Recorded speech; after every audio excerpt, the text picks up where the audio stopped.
आज आप इस वीडियो में जानेंगे सिकंदर महान के जीवन के बारे में। सिकंदर महान का जन्म 356 ईसा पूर्व मैसेडोनिया में हुआ था। वह मैसेडोनिया के ग्रीक का प्रशासक था। इतिहास में सिकंदर का नाम सबसे कुशल सेनापति में गिना जाता है। सिकंदर अपनी मृत्यु से पहले उन तमाम राज्यों को जीत चुका था जिसे वह हासिल करना चाहता था। इसकी जानकारी हमें प्राचीन ग्रीक के लोगों से मिलती है और इसलिए इसे विश्व विजेता के नाम से भी जाना जाता है। इनके माता पिता का नाम ओलंपियास और फिलिप द्वितीय था। सिकंदर के पिता ग्रीस के राज्य मखदून के राजा थे। सिकंदर ने विजय अभियान की शुरुआत सबसे पहले ग्रीक के राज्यों से करी और उन सभी पर विजय हासिल करने के बाद उसने ईरान, सीरिया, मिस्र, मेसोपोटामिया, फिनिशिया, जुदेवा, गाजा, बैक्ट्रिया और भारत में पंजाब के प्रदेशों पर विजय हासिल करी। भारत में सिकंदर ने जब अपना विजन अभियान शुरू किया तो सबसे पहले उसका युद्ध पोरस से हुआ, जिसमें पोरस की हार हुई और जिसको देखकर तक्षशिला और गांधार के राजा ने उनसे समझौता कर लिया। उस समय चाणक्य तक्षशिला में एक अध्यापक थे और वह भारत के अलग अलग राज्यों के राजा के पास जाकर सिकंदर के खिलाफ एकजुट होने का आग्रह करते हैं, लेकिन कोई उनका साथ नहीं देता। उस समय सिर्फ पोरस ने ही सिकंदर के विरुद्ध युद्ध लड़ा था, जिसमें उनकी हार हुई थी।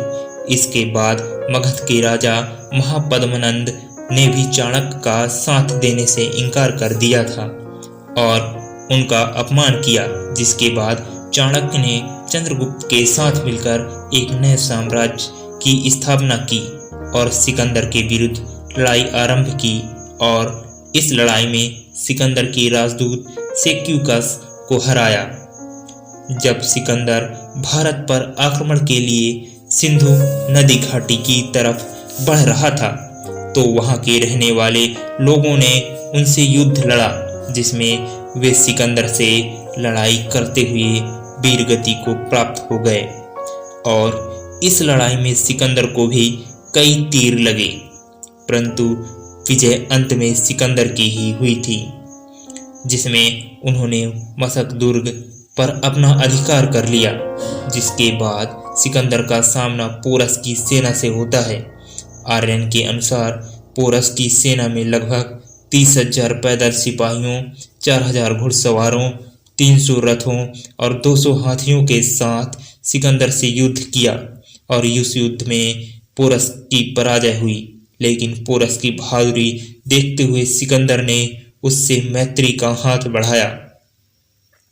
कहा जाता है कि 325 ईस्वी पूर्व में सिकंदर की तबीयत खराब होने के कारण वह भारत छोड़कर बेबीलोन चला गया था, जहां उसके कुछ समय बाद ही उसकी मौत हो गई थी और बेबीलोन में ही उसको दफनाया गया था।